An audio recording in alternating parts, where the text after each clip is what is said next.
Hello my dear student, have a good day. Last period we discussed about raw material used for manufacture of soap. Then major raw material used for manufacture of soap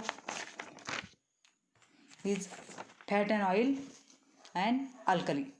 Then last period we discussed about different types of fats, different types of oils, and today we discussing about alkali. Then there are two types of alkali used in manufacture of soap. There are two types are saponifying alkali and non-saponifying alkali. Then first we discussed saponifying alkali. There are two types of alkali. One is the caustic soda or NaOH. Caustic soda or NaOH called as sodium hydroxide. Then sodium hydroxide or NaOH used for manufacture of hard soap. Then second alkali is caustic potash. Caustic potash means KOH, potassium hydroxide. Potassium hydroxide alkali is used for manufacture of soft soap. Then NaOH and KOH, these two alkalis are hard alkalis or strong alkali. Then second type of alkali is non-saponifying alkali, and non-saponifying alkalis, that is the weak alkalis. For example, sodium carbonate is also used in manufacture of soap. Then second non-saponifying alkali, ammonium hydroxide. Ammonium hydroxide, NH4OH. And third non-saponifying alkali, ethanol amine. Then sodium carbonate, Na2CO3, ammonium hydroxide, NH4OH, and ethanol amine. These three are the examples of weak alkalis, and NaOH and KOH are the strong alkalis. Then ethanol amine again classified into three types. Here we see ammonia, NH3. In case of NH3, one of the H is replaced by one molecule of ethanol CH3CH2OH. Then formation of monosubstituted ethanol amine. Then if two hydrogen atom from ammonia is replaced by two molecules of ethanol, then formation of disubstituted ethanol amine. Then again third type of ethanol amine is trisubstituted ethanol amine. Means three hydrogen atom from ammonia is replaced by three ethanol molecule, then formation of trisubstituted ethanol amine. Monosubstituted ethanol amine, disubstituted ethanol amine, and trisubstituted ethanol amine. These are the examples of weak alkalis, and these weak alkalis used in the manufacture of soap molecule. Then third is the common salt.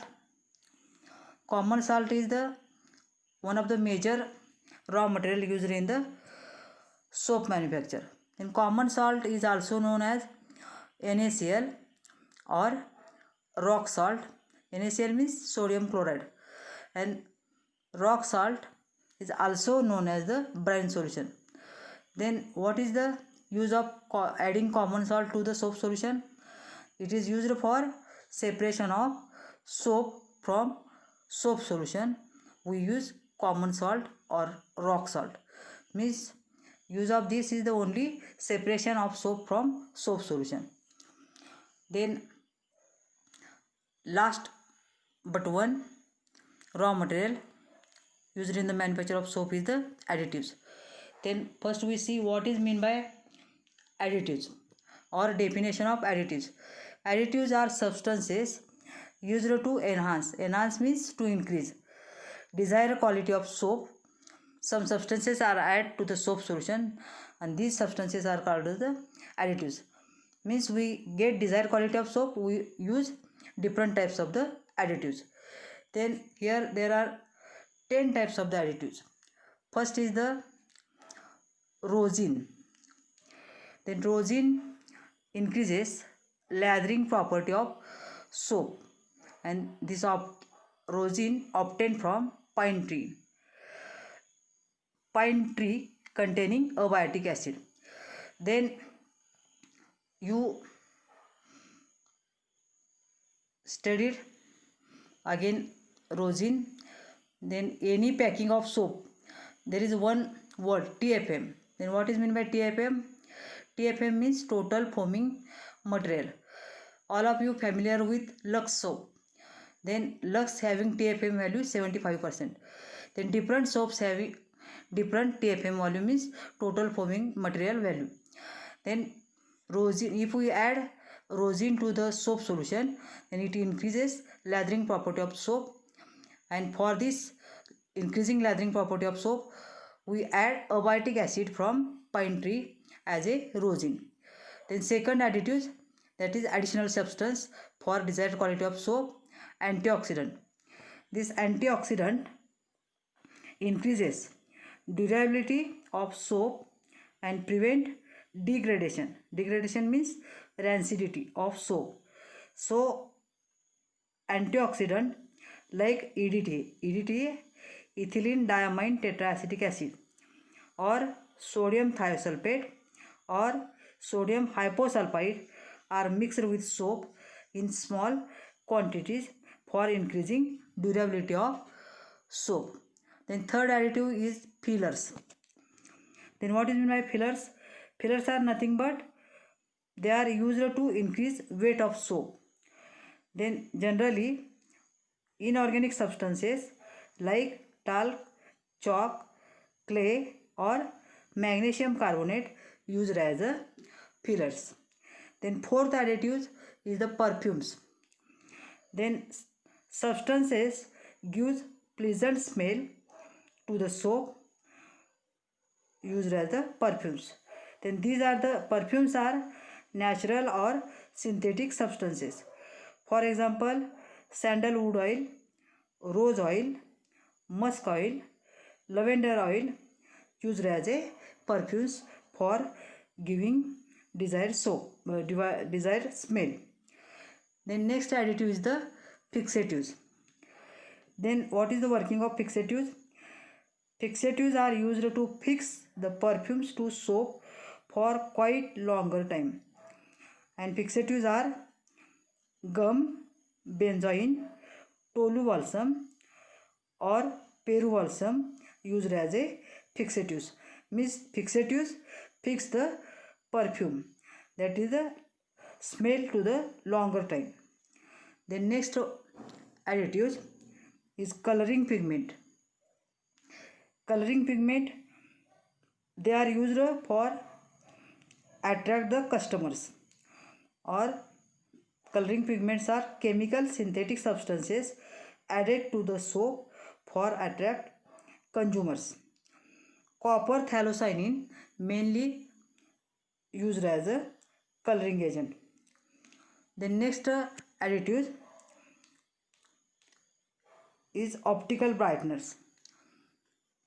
Then optical brighteners, they absorb UV radiation and emit visible radiations.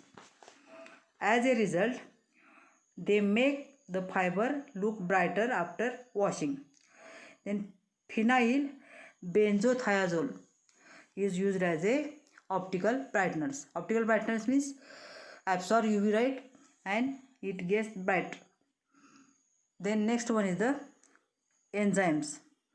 Enzymes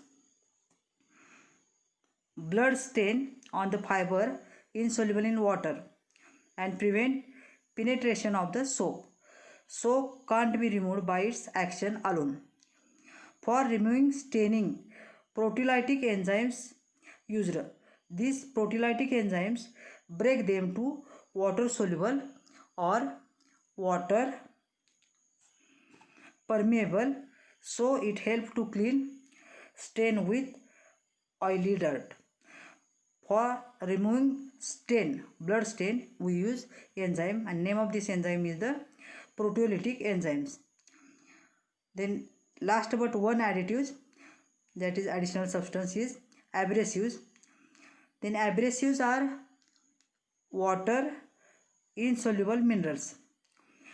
Then water insoluble minerals such as talc, chalk powder, quartz, saw or dust is used as a abrasives.